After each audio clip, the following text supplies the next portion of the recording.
Welcome back everyone, Gianni here from TalkSport, and today we're going to be reviewing my Ford Fiesta ST180 Stage 2 car.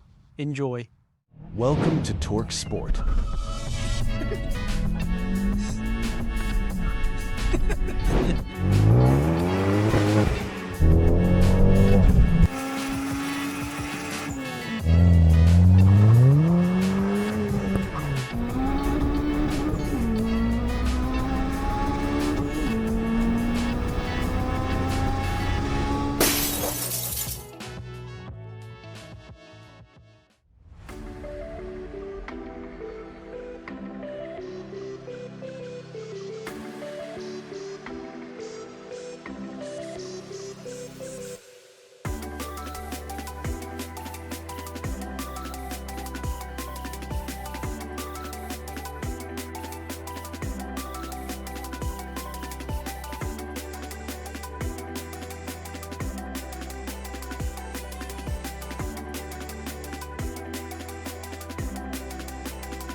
Give you a bit of a run through everything that I've done to the car, and we'll start with the visuals. So, as you'll notice, I got some custom DRL headlights, just with like a single loop. They're not RGB controlled enough, and it's just, that is my daytime running light, the loop and the line.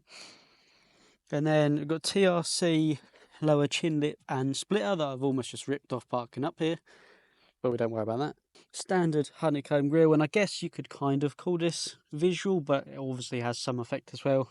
My orange AirTech intercooler. I'll run through the performance mods in a little while though. We have some Gram Light Caliber Suzuka wheels, which are very nice, finished in like a satin bronze, but I do want to do them like a satin grey. Carbon wrapped wings, although this is the new Hexis wrap done at a bespoke. On camera it really doesn't pick up very well, but in person, genuinely, you can't really tell much difference between that and real carbon fibre, which leads me on to my genuine carbon fibre mirror end caps, which finishes that look off really nicely. Then on to TRC side skirt extensions. Again, I don't know, a lot of people prefer Maxton, but I really do like these TRCs. I find them a little bit more subtle, but each to their own, as personal preference really. Now, in my opinion, the back end is missing a lot. I'd quite like a diffuser, but I don't want it black because I just find it makes it look a bit more basic spec, like maybe like a ZTEC S or like titanium or something. I just don't think if it isn't body colour it looks quite as nice. The wonky exhaust, need to adjust that a little bit, as you'll see there. But yeah, the back's quite plain, minus this little bit of carbon wrap, not that you can see again because it's quite dirty at the minute and salty. But that is more or less it visually on my car. I think it's slight privacy glass from factory, are slightly tinted, not that dark to be honest, but they are darker. But yeah, other than that, that's more or less it, apart from in the engine bay. I had to go painting this ourselves. We used maybe a little bit too much sparkle. This made it go almost peachy, but nonetheless it looks better than the green and purple that it once was. We're here, we might as well talk about engine mods. And yes, this is a stage 2 plus car, but yes, I do know what's done to it, and I'll run you through now. So, starting from the top, we have an AirTech crossover pipe leading into an ITG cold air intake. Now, in my opinion, this is the best sounding intake, and a lot of people say it's the best performing. There probably is dyno results to show that as well. But as you can see, the filter sits right in there, which translates to it being about here, really. So that does get nice cold air, and it's out of the way of all the heat that will be in here. We have, well, a little boost gauge, but I guess that's kind of interior, going into one of the old air vents in the driver's side. We have a Simposer delete, a Forge recirc valve, which I can't really show you, but I'll put a picture up here. We have stage 2 full height AirTech intercooler, Scorpion Sports Cat into 3-inch custom exhaust, and that is more or less it off the top of my head. But yeah, it's well spec'd. I do want to change this to black or Well, yeah, probably black to be fair, because I think that would tidy up that a lot. And in future, I do plan, I don't know if you've seen, there's some like mirror bits that go in these holes. I do want to get them and get rid of that. And there's lots of coloured plastic and dipped plastic that you can get to like cover all this up. And I would like to get some of that. I think it'll make it look a lot cleaner in the future. So yes, these mods in total will see you to about 240 horsepower. And personally, I think that is more than enough for what you need, especially on a daily driver. Now, you'll surprise a lot of cars between anywhere sort of from 250 to 300 horsepower with this power, just because the car is generally so light, even from factory, without doing any bits to it. I'll leave the weight spec here. But yeah, they are crazy light, especially for being a more modern car. Like normally safety makes them quite a bit heavier than they need to be. But they've done this very well, Ford have. So yeah, I don't think you need any more power than that. It's more than enough to have plenty of fun with, surprise lots of cars, and I'd say it's a perfect balance for the road, to be honest, without being too much. That being said, a stage 3 car, a hybrid or big turbo, sort of 300 to 320 horsepower, I'm sure would be lots and lots of fun, and I'd love to drive one on the channel. So yeah, moving on to the interior, I haven't actually done anything really. I've got some mount tune mats, excuse the mess, I just have a windscreen replaced. Yeah, everything else in here is stock. The seats are lovely. Anyone that's been in these Recaros will agree. Nice heated Recaro buckets. And I have a Luffy gauge, and I've shown previously what that does in another video. So if you'd like to see that, check out the other videos on this car. There's a Pro Sport boost gauge, and I actually really like their stuff. I've got one of their gauges in the Turbo Honda, and it's really, really nice. Small bit of carbon here that it's just like an overlay. It is genuine carbon fibre, and I've put it on very wonky, but we'll ignore that. Otherwise, everything is stock in here, and yeah, these aren't ever that nice, but it's not horrific, and the driving of this car more than makes up for the horrible button infotainment system that everyone knows and hates. Now, yes, these cars have a lot of stigma. People hate them for some reason, and I can guarantee you anyone that genuinely hates on these cars have never driven one. So they are lots of fun, very, very quick and capable cars. Not like everyone seems to think, oh, but it's just a Fiesta. Yeah, it is just a Fiesta, but I genuinely love it, and I've driven lots of cars, owned lots of cars, and this is my little baby, to be honest with you, and I really enjoy it. It drives very, very nice. Such a fun daily car to have. But yeah, we'll move on to the driving now. We've got some 30 to 70s coming up as well on the dragy leaderboard, so keep up with that, and maybe that'll prove to you just how quick this is even for a stage 2 car. Stay tuned and enjoy the drive. Just before we move off, I'll see if I can get some shots of just how nice the intake sound is with that Forge recirc valve as well as the intake.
So firstly, now I have to get off of this little mound without losing my splitter, which should be fun.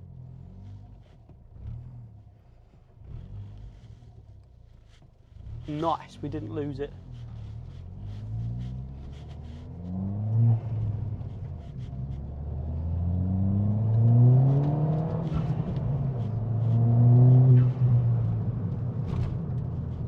can never get bored of the sounds that this car does make though. The forge actuator does give a lot of character to the engine note. So the first thing I will talk about is the power and the power delivery. Now straight away from low down, this car has so much torque.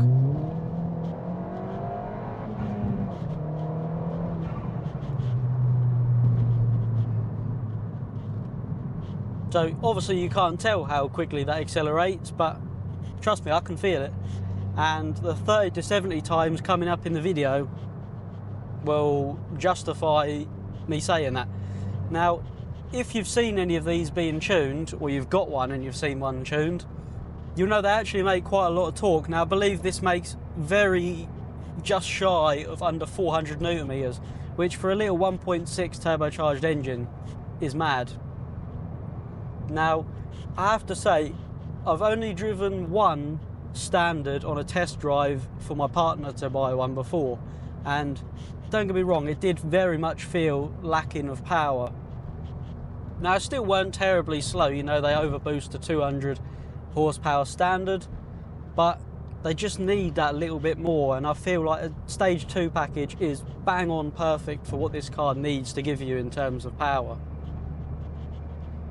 As I said, you can keep with cars 250 to 300 horsepower genuinely with no problem, because a lot of the cars making that sort of power are like 1500 kilos, and this is under 1100 kilos easily. And the turbo noises are just phenomenal. I don't know if it quite picks up through the camera in car, but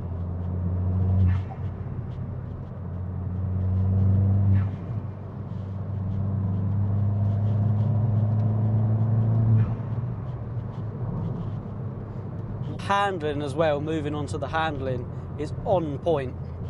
It's such a darty, nimble chassis, and I've said it before in videos as well, this really reminds me of, despite it being a beam at the back rather than independent suspension as the car I'm about to compare it to, but it really reminds me of how my EP3 Type R used to drive, and I'm sure everyone knows how good they are at handling. Just the predictability of this when you're like twitching the back end out, or you want it to pivot in a little bit, it's so predictable and you know exactly what it's going to do, and that's exactly what you want from a hot hatch. Turbo.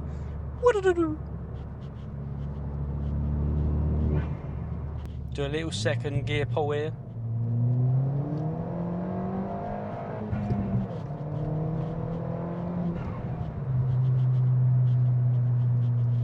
It's just enough power to give you that excitement when you accelerate.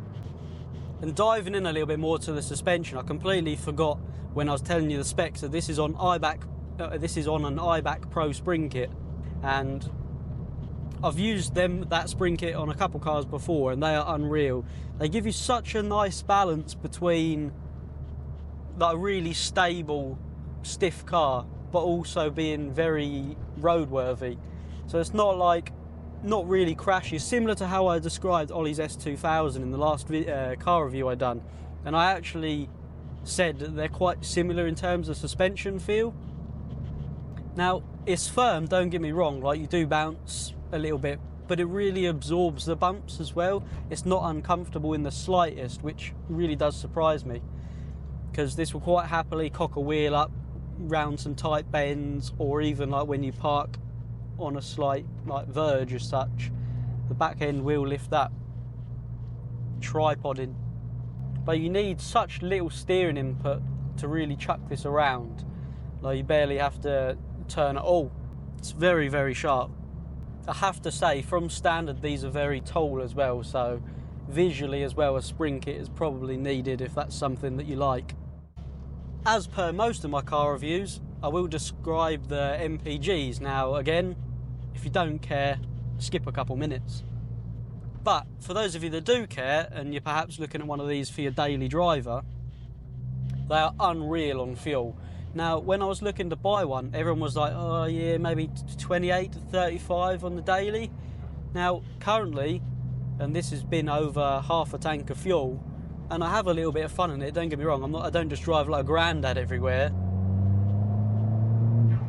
But currently I'm on 44.4 mpgs, and on a run to my partner's, which is like, it's about a 40-minute drive, I'd just quite happily sit at like 60 to 70 mile an hour. And it isn't hard to get 50 mpgs, and that is a stage 2 plus car. It's a slightly more aggressive map on the stage 2 car. So, you know, you really can't complain at that. You don't get this kind of performance with that mpgs.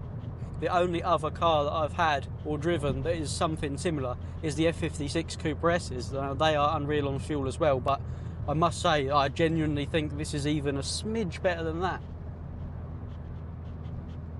On a day-to-day work drive, I can happily get 38 plus.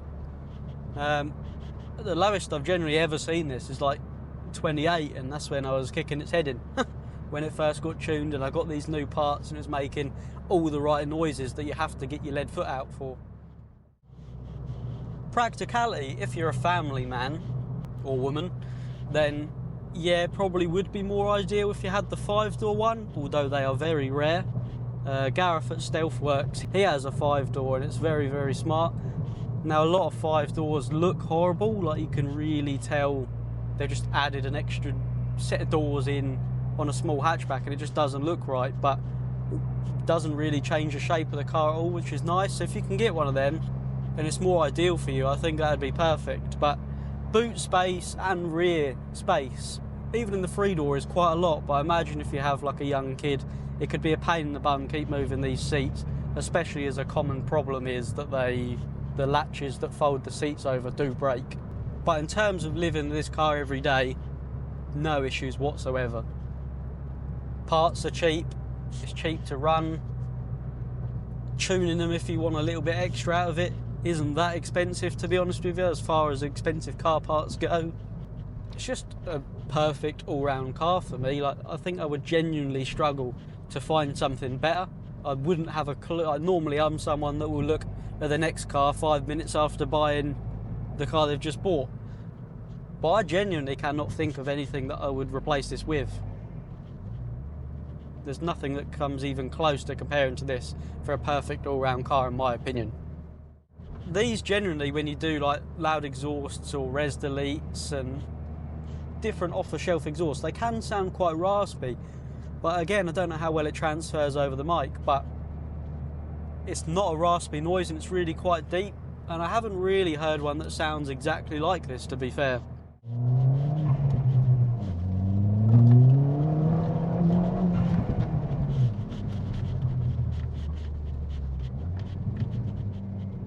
Didn't fancy hitting that pheasant.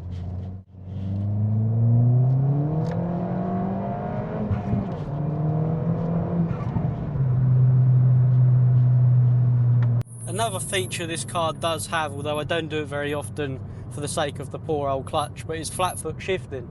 Now that is a capability that you can get on these with a stock ECU, which is unreal.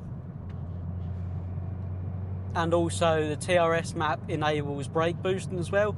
Not that you need to do it, to be honest with you, with a stock turbo, because the spool is instant, but if you, I imagine if you had something like an S180 in your low down, yeah, that probably does help a little bit.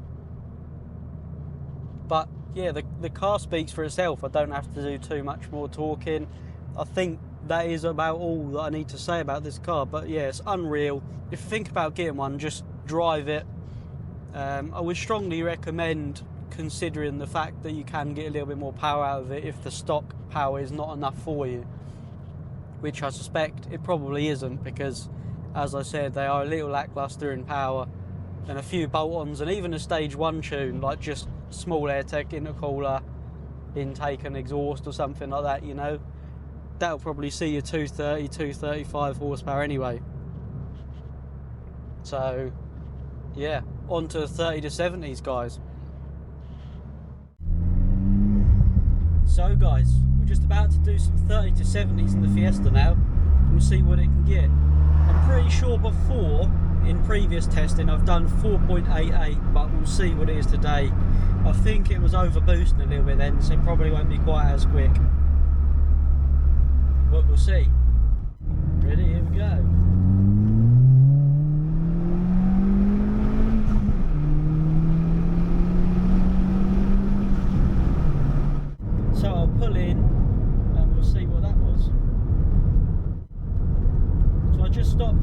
look, and that was a time of 5.14 seconds. I'll put that on the screen now. I'm going to have one final attempt with traction in sport mode, because I did notice from pulling in second the traction light was flashing at me like a Christmas tree, so we shall have one more attempt.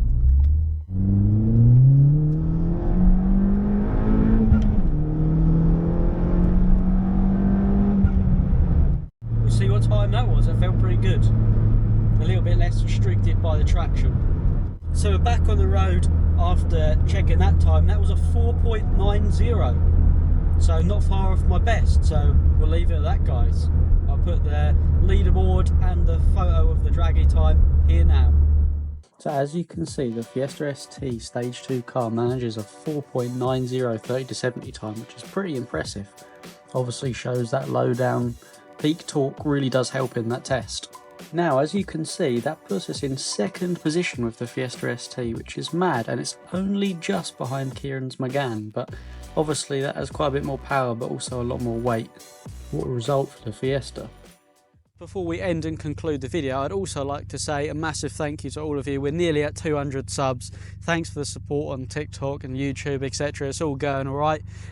The reviews will be better as well when I'm obviously doing more other people's cars, so there's a couple of us in the car. Like I think Ollie's S2000 went really well.